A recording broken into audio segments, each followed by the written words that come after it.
Hi, welcome to Merspi.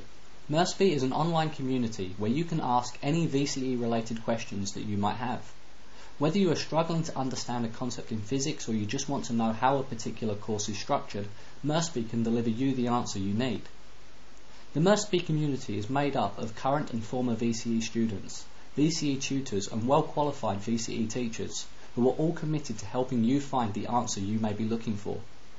Merspi is 100% free and requires no registration whatsoever. All of that is great, so how does it work? Well, when you visit Merspi for the first time at merspi.com.au, you'll be presented with a screen like this.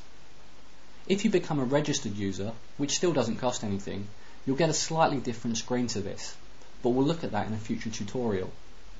And as you can see, the layout of Merspi is very intuitive, so it's very easy to find your way around. Whenever a question is asked, it becomes part of this list, and as you can see, they're rated in the order that they were asked, so the most recent questions will always float to the top. There's also some extra tabs for featured questions and hot questions or questions of the week or month, but again we'll look at those in another tutorial. And basically the way the question structure works is when somebody asks a question, they will tag it with a particular tag, which will make it easier to find them later on. Again, this is a slightly more complex thing that we'll look at in a future tutorial. So what does a question on Merspi look like? Well, let's take a look at one here that already has an answer. Here somebody has asked the question, why does an IR spectrum consist of troughs while a mass spectrum and an NMR spectrum consist of peaks? Now I can't answer that question because I have absolutely no idea about chemistry, but somebody has already answered it, so let's see what they've said. Now this is the main page for this question, and every question that gets asked on Merspi gets its own individual page. Here we can see, up here we have the original question, the one that I attempted to read out earlier, and also we get an explanation or a longer description of that question. Often if a question is more complex, a user might go into a little bit more detail in this area here. The number at the side here shows that somebody has voted this question up once. That means that at least one other Merspi user has found this particular question useful.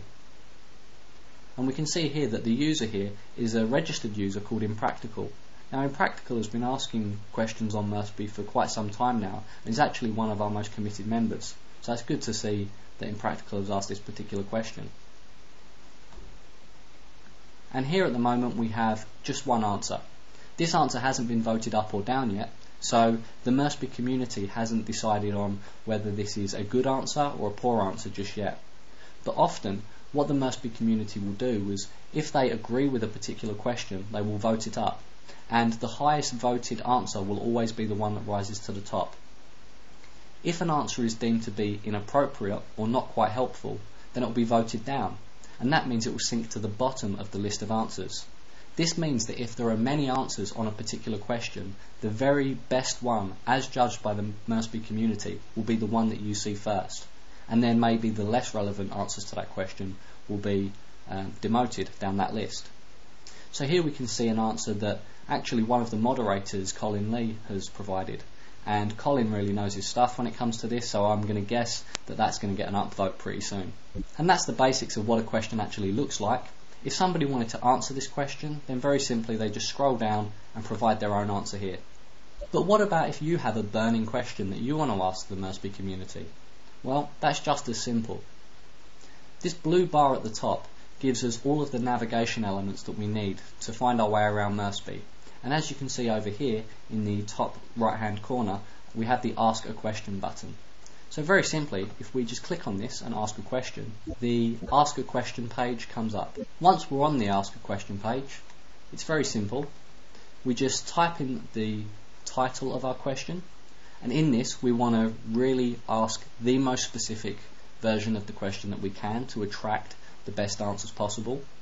Now, I'll write an example one here, but the moderators will pick this up quite quickly because it's not a real post.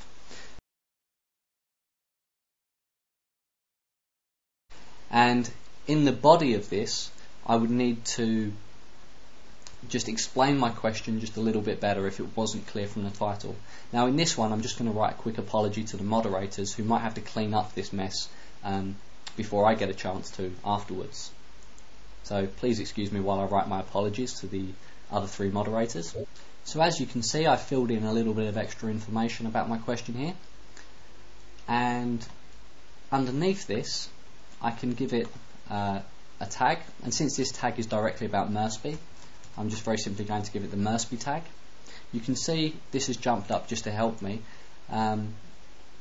Basically this information is telling me there are already 18 other Merspi related questions on Merspi, and all I've included for this as well, and I've done this without signing up for an account, by the way, so this information is just information that the moderators will use.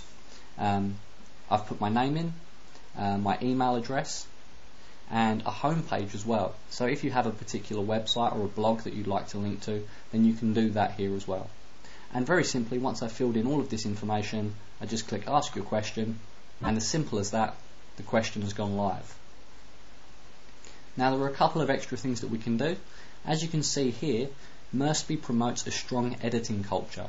We strive to keep our questions and answers well presented.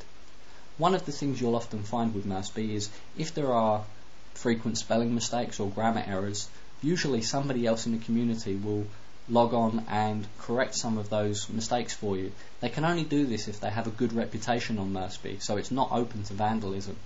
But it is a useful tool that we have, and it's something that we do encourage. If you feel you've made any mistakes on your question, then you can very simply just go to the edit button and then edit your post. In this way, Merspi acts very much like a wiki, and having this collaborative effort really ensures that we get the very best quality of both questions and answers on Merspi.